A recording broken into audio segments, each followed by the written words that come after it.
ഈശോയിൽ പ്രിയമുള്ളവരെ, സുവിശേഷം എന്ന് പറയുന്നത് അതിൽ തന്നെ പൂർണ്ണത നിറഞ്ഞതാണ്, അതിൽ തന്നെ പവർഫുൾ ആണ്, അതിൽ തന്നെ എല്ലാം സാധ്യമായിട്ടുള്ള ഒരു സംഗതിയാണ്. സുവിശേഷത്തിനെ നമ്മൾ ഒരാളോട് അവതരിപ്പിക്കുന്ന സമയത്ത് നമുക്ക് ലോകത്തിൻ്റെതായിട്ടുള്ള കാര്യങ്ങൾ അതിൽ ആഡ് ചെയ്ത് അവതരിപ്പിക്കേണ്ട കാര്യമില്ല. അതായത് ലോകത്തിന്റെ ഭാഷയിൽ നമ്മൾ സുവിശേഷത്തെ പറയേണ്ട കാര്യമില്ല. സുവിശേഷം എന്നത് ഒരു വീഞ്ഞു പോലെയാണ്.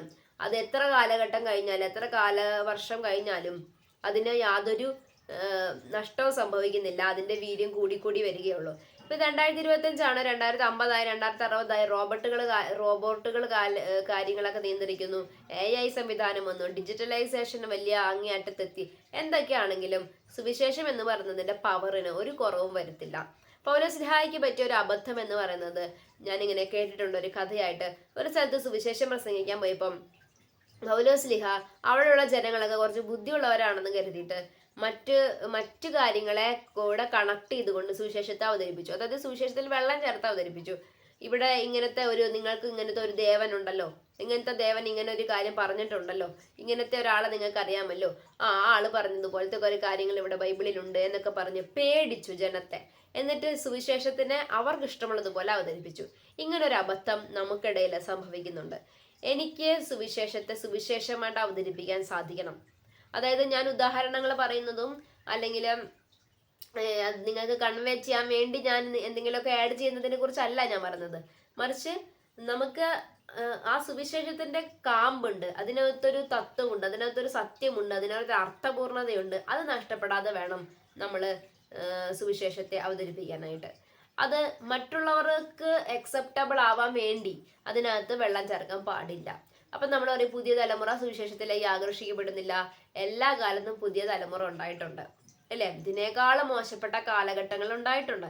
സോ പുതിയ തലമുറയെ ആകർഷിക്കാൻ വേണ്ടിയിട്ട് നമ്മളിപ്പോ ബൈബിളിലെ കഥയ്ക്ക് പകരം നമ്മളതൊരു സിനിമാ കഥയാക്കിയിട്ട് അങ്ങ് പറയുവാണ്, അല്ലെങ്കിൽ സിനിമയോട് ഇതിനെ ഉപമിച്ചുകൊണ്ട് പറയുകയാണെന്ന് വിചാരിക്കും. സിനിമയെ വെച്ച് പറയാം. ഇപ്പൊ പുലിമുരുകനിലെ മോഹൻലാലിനെ കുറിച്ച് നിങ്ങൾക്ക് അറിയാമല്ലോ. അന്ന് വെച്ചിട്ട് സുവിശേഷത്തിന് അതുമായിട്ട് കണക്ട് ചെയ്ത് പറഞ്ഞാൽ ഇതൊരു ഉദാഹരണം മാത്രമാണ് കേട്ടോ, പെർഫെക്റ്റ് ഉദാഹരണമൊന്നുമല്ല. അതിന്റെ ഒന്നും ആവശ്യമില്ലെന്നാണ് ഞാൻ പറഞ്ഞു വരുന്നത്. ജനത്തിന് വേണ്ടത് സുവിശേഷമാണ്. സുവിശേഷത്തിന്റെ ദാരിദ്ര്യം എന്ന് പറയുന്നത് മറ്റ് മതവിഭാഗക്കാര് സുവിശേഷത്തെ അടിച്ചമർത്തുന്നു, ബൈബിള് കത്തിക്കുന്നു, അല്ലെങ്കിൽ ഇപ്പൊ സുവിശേഷം പറയരുതെന്ന് പറയുന്നു. ആ ഒരു കാലഘട്ടം വരുമ്പോൾ സുവിശേഷത്തിൽ ദാരിദ്ര്യം അനുഭവിക്കുകയല്ല, മറിച്ച് സുവിശേഷത്തെ സുവിശേഷമായിട്ട് അവതരിപ്പിക്കാതിരുന്നാൽ തന്നെ നമ്മൾ ദാരിദ്ര്യം അനുഭവിക്കുന്നവരായി മാറുന്നു. സുവിശേഷത്തിൽ എന്താണ് കർത്താവ് പറഞ്ഞിട്ടുള്ളത്? എന്താണ് അതിന്റെ ആത്മീയ തത്വങ്ങൾ എന്താണ് സുവിശേഷത്തിന്റെ പുറകിലുള്ള? കാനായിലെ കല്യാണ വിരുന്നിന് കർത്താവ് വെള്ളം വീഞ്ഞാക്കി മാറ്റി. ആ കഥയ്ക്ക് പുറകിലുള്ള സ്പിരിച്വാലിറ്റി എന്താണ്? അതിനെക്കുറിച്ച് ധ്യാനിച്ചും പ്രാർത്ഥിച്ചും പരിശുദ്ധാത്മാവിനോട് ചോദിച്ചും ഒരു വ്യക്തിക്ക് ആത്മാവിൽ നിറയുന്ന അറിവുകളാണ് ഒരാള് സുവിശേഷവൽക്കരണത്തിലെ ജനത്തോട് വിളിച്ചു പറയുന്നത്. അപ്പം ഇടയന്മാർക്ക് ഇടർച്ച ഉണ്ടാകുന്ന ഒരു കാലഘട്ടം കൂടെയാണ് ഇത്. നിങ്ങളത് എക്സ്പീരിയൻസ് ചെയ്തിട്ടുണ്ടാകുമ്പോൾ ചിലപ്പോൾ നിങ്ങൾക്ക് തന്നെ പലരെയും കാണുമ്പം ഇതെന്താ ഇങ്ങനെ എന്ന് നിങ്ങൾക്ക് തോന്നിയിട്ടുണ്ടാകും. അങ്ങനെ ഒരു കാലഘട്ടമാണിത്. ആടുകളോടാണ് എനിക്ക് പറയാനുള്ളത്, നീ ആരാണെന്ന് നീ അറിഞ്ഞിരിക്കണം. ആട് ഇടയനെ ഫോളോ ചെയ്യണം. പക്ഷെ ഇടയൻ എന്തെങ്കിലും ഒരു അപകടം പറ്റിയാലും ആടിന് മുന്നോട്ട് പോകാനുള്ള വഴി അറിഞ്ഞിരിക്കണം. കാരണം ആട് അൾട്ടിമേറ്റ്ലി ബിലോങ് ചെയ്തിരിക്കുന്നത് ഇടയനല്ല, യജമാനനാണ്. അപ്പൊ യജമാനന്റെ ആണ് ആടുകൾ. അതിനെ നോക്കാൻ ഏൽപ്പിച്ച ഒരാൾ മാത്രമാണ് ഇടയന്മാർ. സോ ഇടയന്മാർ എന്ത് വേണമെങ്കിലും ചെയ്തോട്ടെ. ചിലപ്പോൾ ദൈവം പറയും ഇടയന്മാരെ നിങ്ങൾ വിധിക്കാൻ പാടില്ല, അല്ലെങ്കിൽ നിങ്ങളെ നയിക്കുന്ന മനുഷ്യരെ നിങ്ങൾ വിലയിരുത്തേണ്ട ആവശ്യമില്ല. അവർക്ക് ഇടർച്ച ഉണ്ടാകുന്നത് കാണുമ്പോൾ മുട്ടുകുത്തുക, കൈവിരിച്ചു പിടിക്കുക, പ്രാർത്ഥിക്കുക. പക്ഷെ ആടുകൾ ചിതറിപ്പോകാൻ ദൈവം അനുവദിക്കത്തില്ല. ഒന്നെങ്കിൽ ഇടയന്മാരെ ദൈവം റിപ്ലേസ് ചെയ്യും, ഇല്ലെങ്കിൽ ആടുകളിൽ നിന്ന് തന്നെ ഒരാളെ ദൈവം ഉയർത്തിയിട്ട് നയിക്കാനായിട്ട് ഒരാടിനെ തന്നെ ചിലപ്പോൾ ഏൽപ്പിച്ചു എന്നിരിക്കാം. ഇപ്പം ഒരു കൂട്ടം ആടുകളുണ്ട്. അപ്പൊ ഇടയൻ എന്തോ കാരണങ്ങൾ കൊണ്ട് നിങ്ങളെ നയിക്കാൻ പറ്റുന്നില്ല എങ്കിൽ ആടുകളിൽ കുറച്ച് കഴിവുള്ള അല്ലെങ്കിൽ ദൈവത്തോട് ചേർന്ന് നിൽക്കുന്ന, ദൈവത്താൽ നയിക്കപ്പെടാൻ തയ്യാറാകുന്ന ഒരു ആടിനെ എടുത്തിട്ട് അത് ലീഡ് ചെയ്ത് നമ്മളെ ലക്ഷ്യസ്ഥാനത്ത് എത്തിച്ചേക്കാം. അതായത് യജമാനനായ ദൈവത്തിലേക്ക് നിങ്ങൾ എത്തണം. അതിനിടയിൽ സംഭവിക്കുന്ന ഒരു കാര്യവും ഒരു എക്സ്ക്യൂസുമായിട്ട് നമുക്ക് പറയാൻ സാധിക്കത്തില്ല. എൻ്റെ രക്ഷയെ തടയാനും ഒരു ഇടയന് കഴിയില്ല. എൻ്റെ രക്ഷയ്ക്ക് രക്ഷപ്പെടുത്താനുള്ള ഒരു സഹായം മാത്രമാണ് എനിക്ക് ഇടയന് നേടുന്നത്. എന്നെ രക്ഷപ്പെടുത്തുന്ന ഇടയനല്ല. നല്ല ഇടയനാണെങ്കിൽ അദ്ദേഹത്തെ കേട്ട് ഞാൻ സ്വർഗത്തിൽ എത്തിയാനേ. ഇനി ഇടയൻ എന്തെങ്കിലും ഇടർച്ച വന്നാലും വന്നില്ലെങ്കിലും എനിക്ക് സ്വർഗത്തിൽ എത്തിയേ പറ്റൂ. അതുകൊണ്ട് ഇടയന്മാരുടെ ഇടർച്ചയെ കുറിച്ച് ഞാൻ ആകുലപ്പെടേണ്ട കാര്യമില്ല. പക്ഷെ എനിക്ക് എന്തറിഞ്ഞിരിക്കണം? എൻ്റെ യജമാനൻ ആരാണെന്ന് ഒരാൾ അറിഞ്ഞിരിക്കണം. എൻ്റെ യജമാനൻ ആരാണ്? എന്നെ എന്തിനാണ് ദൈവം എന്നെ ഈ ആട്ടിൻകൂട്ടത്തിൽ ഒരാളാക്കിയിരിക്കുന്നത്? ജനമാകുന്ന ആട്ടിൻകൂട്ടത്തെ കുറിച്ചാണ് ഞാൻ പറയുന്നത്. അപ്പം ഇടയന്മാർക്ക്, പ്രവാചകന്മാർക്ക് പ്രബോധനം കിട്ടാത്ത ഒരു കാലം എന്ന് പറയുന്ന ഒരു കാലം അത് വിദൂരത്തല്ല. എനിക്കറിയില്ല, എനിക്കിങ്ങനെയൊക്കെ പറയാനാണ് തോന്നുന്നത്. ചില കാര്യങ്ങൾ കാണുമ്പോഴും ചില വാർത്തകൾ കാണുമ്പോഴും നമുക്ക് തോന്നുന്നു നമ്മളെ നയിക്കുന്നവർ തന്നെ ഇരുട്ടിലായി പോകുന്ന ഒരവസ്ഥയാണ്. ഇത്ര നാളം നയിക്കുകയും വലിയൊരു ജനവിഭാഗത്തെ ക്രിയേറ്റ് ചെയ്യുകയും ചെയ്ത മനുഷ്യര് ഇത് അടിച്ചു പിരിയുന്നു. അവരുടെ വാർത്തകള് ന്യൂസ് പേപ്പറിൽ വരുന്നു. അപ്പൊ ജനത്തിന് ആകുലതയായി. ഇവരൊക്കെ പറയുന്നത് കേട്ട് കുടുംബജീവിതത്തിലെ പല കാര്യങ്ങളും ചെയ്തു, ഇവരൊക്കെ പറയുന്നത് കേട്ടിട്ട് അത് ചെയ്തു ഇത് ചെയ്തു. ഇപ്പൊ ഞങ്ങള് പരാജയപ്പെടുന്ന ഒരവസ്ഥയിലാണ്, ഇവര് തന്നെ പരാജയപ്പെടുന്ന ഒരവസ്ഥയിലാണ് നിൽക്കുന്നത്. അപ്പൊ ഞങ്ങൾ ആരെയും കേൾക്കേണ്ടത്? നിങ്ങള് ഇടയന്റെ അല്ല, നിങ്ങൾ യജമാനന്റെയാണ്. ഇടയൻ വീണാലും നിന്നാലും നിങ്ങൾ യജമാനന്റെയാണ്. ആത്മാവിൽ ദൈവസ്വരം കേൾക്കാൻ ഓരോ ആടിനും കഴിയണം, ഓരോ ജനത്തിന്റെ വ്യക്തിക്കും കഴിയണം. പരിശുദ്ധാത്മാവിനെ ഞാൻ നിങ്ങൾക്ക് തന്നിട്ട് പോകുന്നു എന്ന് പറയുന്നത് തെരഞ്ഞെടുക്കപ്പെട്ടവനെ മാത്രം തന്നിട്ട് പോകുന്നു എന്നല്ല അതിന്റെ അർത്ഥം. ജനത്തിന് തന്നിട്ട് പോകുന്നു എന്നാണ് കർത്താവ് പറഞ്ഞത്. പിന്നെ ആ പരിശുദ്ധാത്മാവിനെ നിങ്ങളിലേക്ക് എത്തിക്കാൻ ഇടയന്മാരെ ദൈവം ഉപയോഗിക്കുന്നു എന്നത് സത്യമാണ്. ഇപ്പൊ ഒരു സ്ലിഹൻ ജനത്തിന്റെ തലയിൽ കൈവച്ച് പ്രാർത്ഥിച്ചു. ഓക്കെ, ശിഷ്യനായ ഒരു പത്രോസ് പ്രാർത്ഥിച്ചു. ഓക്കെ, അവരുടെ മേലെ പരിശുദ്ധാത്മാവ് വന്നു. പക്ഷെ പ്രാർത്ഥിക്കാൻ അവിടെ ഒരു പത്രോസ് ഇല്ല എങ്കിൽ ഒന്നിച്ചിരുന്ന് ദൈവനാമം വിളിച്ച് പ്രാർത്ഥിക്കുന്ന ഒരു ജനത്തിന്റെ മേലെ പരിശുദ്ധാത്മാവിനെ അയക്കാൻ കഴിവുള്ളവനാണ് യജമാനനായ ദൈവം. അപ്പൊ അൾട്ടിമേറ്റ്ലി ഞാൻ എൻ്റെ അപ്പന്റെയാണ്, ദൈവത്തിൻ്റെയാണ്. ക്രിയേഷൻ എന്ന് പറയുന്നത് ക്രിയേറ്ററിന്റെയാണ്, അതിൻ്റെ ഇടയിലുള്ള ഇടനിലക്കാരുടെ അല്ല. എന്ന് ഞാനൊരു റെസ്പെക്ട് ചെയ്യണമെന്നല്ല പറയുന്നത്, മറിച്ച് അവരുടെ ഇടർച്ചയും അവരുടെ വീഴ്ചയും അവരുടെ തല്ലിപ്പിരിയിലും ഒന്നും നിങ്ങളുടെ ആത്മാവിന്റെ രക്ഷയെ തടസ്സമാകാൻ പാടില്ല. ഇനിയും ഇടയന്മാർ വീണോട്ടെ, എണീറ്റോട്ടെ, അവർ നിന്നോട്ടെ, അവരെന്ത് വേണേ ചെയ്തോട്ടെ, അവരെ കുറിച്ച് നിങ്ങൾക്കൊരു ബോധവൽക്കരണം തരാൻ വേണ്ടി മാത്രമാണ് ഞാൻ പറഞ്ഞത്. അതായത് ഇടയൻ വീണുപോയാൽ എന്ത് ചെയ്യണം എന്നുള്ളതിനെ കുറിച്ചുള്ളൊരു ചിന്ത മാത്രമാണ് ഞാൻ പറഞ്ഞത്. പക്ഷെ ഞാൻ ഉൾപ്പെടെ ഇടയന്മാരെ വിമർശിക്കാൻ പാടില്ല.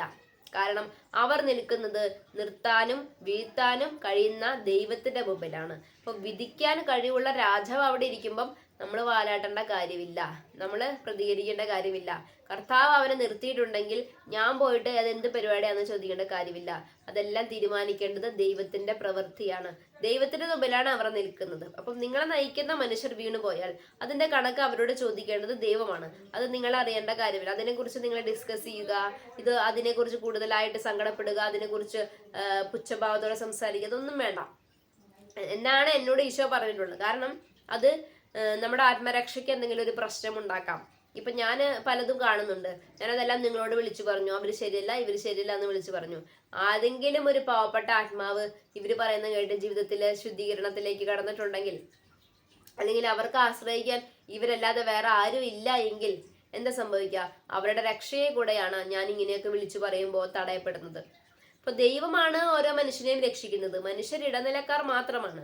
സോ എനിക്ക് ഒരാളെയും രക്ഷിക്കാൻ കഴിയില്ല. ഞാനൊരു ഹ്യൂമൻ ബീങ് ആണ്, എനിക്ക് എന്നെ തന്നെ രക്ഷിക്കാൻ കഴിയില്ല. പിന്നെ ഞാൻ എങ്ങനെ നിങ്ങളെ രക്ഷിക്കാം? ഞാനൊരു സാധാരണ വ്യക്തിയാണ് കേട്ടോ, ഞാൻ പൊതുവായിട്ട് പറഞ്ഞതാ. നിങ്ങളെ രക്ഷിക്കുന്നത് അൾട്ടിമേറ്റ്ലി ദൈവമാണ്. ദൈവം ആരാണെന്ന് അറിയുന്ന ആടുകളായിരിക്കണം നിങ്ങൾ. അതിനിടയിൽ നിങ്ങൾക്ക് ആത്മീയരായ മനുഷ്യരിൽ നിന്ന് മോശം അനുഭവം ഉണ്ടാകും. നിങ്ങൾ ന്യൂസ് പേപ്പറിൽ കുറെ വായിക്കും, ന്യൂസ് ചാനലിൽ കുറെ വായിക്കും, യൂട്യൂബ് ചാനലിൽ കുറെ വായിക്കും. സുശേഷ വേല ചെയ്യുന്നവൻ ഭാര്യയും ഭർത്താവും അടിച്ചു പിരിഞ്ഞെന്നൊക്കെ നിങ്ങൾ കേൾക്കും. ഇതൊന്നും നിങ്ങളുടെ ആത്മാവിന്റെ യാത്രയെ ബാധിക്കേണ്ട കാര്യമില്ല. കാരണം ക്രിസ്തു പരിപൂർണനാണ്. അവന്റെ പരിപൂർണതയിലേക്കാണ് നിങ്ങൾ വളരേണ്ടത്, അപൂർണരായ മനുഷ്യരിലേക്കല്ല. ഒരു കാലഘട്ടത്തിൽ എനിക്ക് ഒരുപാട് കോളുകളും കണക്ഷനൊക്കെ ഉണ്ടാവാൻ തുടങ്ങി. ഞാൻ ഓരോ പ്രാവശ്യം അവരെ നിരുത്സാഹപ്പെടുത്തി. നിങ്ങളോട് ഞാൻ പറയാനുള്ളതൊക്കെ പറഞ്ഞു കഴിഞ്ഞു, പിന്നെ നിങ്ങൾ എന്നെ വിളിക്കരുത്, അല്ലെങ്കിൽ നിങ്ങൾ എന്നോട് കുറച്ച് പേരോട് ഞാൻ കണക്ട് ചെയ്യുന്നുണ്ട്. പക്ഷെ അവരെന്നെ എന്തോ ഒന്നായിട്ട് കാണാൻ പാടില്ല. ഞാനൊന്നുമല്ല. ഞാൻ നിങ്ങളോട് എളിമപ്പെടാൻ വേണ്ടി പറയുമല്ല. I am totally empty. എനിക്കൊന്നുമില്ല. എനിക്ക് ഗ്രേസ് ഉണ്ടെങ്കിൽ മാത്രമേ ഇതൊക്കെ പറയാൻ പറ്റത്തുള്ളൂ. എനിക്കില്ലെങ്കിൽ ഞാനൊരു ഒന്നും ഇല്ലാത്ത ഒരാളാണ്. ഞാൻ കംപ്ലീറ്റ്ലി വട്ടപൂജ്യമാണ്. ഞാൻ കൃപയാണ് എന്നെ പറയാൻ സഹായിക്കുന്നത്. ആ കൃപ എനിക്ക് കണ്ടെത്താൻ പറ്റണമെങ്കിൽ ഞാൻ ഹമ്പിൾ ആയിരിക്കണം. മനുഷ്യന്മാർ ഇന്ന് കൈയടിക്കും, നാളെ കല്ലെറിയും. മനുഷ്യന്മാരെ കണ്ടിട്ട് ഞാൻ ഒരു സുവിശേഷവും പറയാൻ പോയിട്ടില്ല. ദൈവം പറഞ്ഞു, ഞാൻ പറയുന്നു, അത്രേ ഉള്ളൂ. അതല്ലാതെ അതിനപ്പുറത്തേക്കില്ല. അതായത് എന്നിലേക്ക് ഒരിക്കലും നിങ്ങൾ വളരരുത്. I am not important, I know. പക്ഷെ ഇടനിലക്കാരിലേക്ക് നിങ്ങൾ വളരരുത്. നിങ്ങൾ ആരുടെയാണ്? നിങ്ങൾ ദൈവത്തിൻ്റെയാണ്. സോ ഇടനിലക്കാർക്ക് എന്ത് വീഴ്ച ഉണ്ടായാലും അവരുടെ പോരായ്മകളും കുറവുകളും നിങ്ങളുടെ ആത്മാവിന്റെ യാത്രയെ ബാധിക്കാനായിട്ട് പാടില്ല. നിങ്ങൾ സ്വർഗത്തിലേക്ക് പോകണം. അപ്പൊ നിങ്ങൾ സ്വർഗത്തിലേക്ക് എത്തിയില്ല, അപ്പൊ നിങ്ങളോട് ദൈവം ചോദിക്കുക, എന്താ മോളെ സ്വർഗത്തിൽ എത്താൻ ചോദിക്കുമ്പോൾ അത് ആ വ്യക്തി അങ്ങനെ കാണിച്ചു, അത് കണ്ടപ്പോ എനിക്ക് തോന്നി ഇതൊന്നും ശരിയല്ല, ഇതെല്ലാം കള്ളത്തരാൻ തോന്നി, അതുകൊണ്ട് ഞാൻ അതൊന്നും അവിടെ എക്സ്ക്യൂസ് ഇല്ല. നിന്റെ മുമ്പിൽ ശരിയും തെറ്റും ഒക്കെ ഉണ്ട്. ദൈവവചനമുണ്ട്, വിശുദ്ധ കുർബാനയുണ്ട്, കുദാശകളുണ്ട്. ഇവിടെ കിട്ടിയില്ലെങ്കിൽ അപ്പുറത്ത് നിനക്ക് കിട്ടാനുള്ള സാധ്യതയുണ്ട്. ഇതുപോലെ മോശം ആളുകൾ മാത്രമല്ല, നല്ല ആളുകളും സഭയിലുണ്ട്. സോ നീ മോശമായ ഒരാളെ കണ്ടിട്ട് അയാൾ അങ്ങനെ ചെയ്തല്ലോ എന്ന് കണ്ടിട്ട് സുവിശേഷത്തിൽ നിന്നും അകന്നു, ദേവാലയത്തിൽ നിന്നും അകന്നു, ദൈവത്തിൽ നിന്നും അകന്നു, എന്നിട്ട് ഞാൻ രക്ഷപ്പെട്ടില്ല എന്ന് പറഞ്ഞാൽ അത് ദൈവത്തിന്റെ ഉത്തരവാദിത്തമല്ല. നീ തന്നെ നിന്റെ രക്ഷയെ തടഞ്ഞതാണത്. ഒരു പുരോഹിതന് വീഴ്ചപ്പെട്ടെന്ന് നിങ്ങളെ കണ്ടാലും ദേവാലയം പുരോഹിതന്റെ അല്ല, ജനത്തിന്റെയാണ്.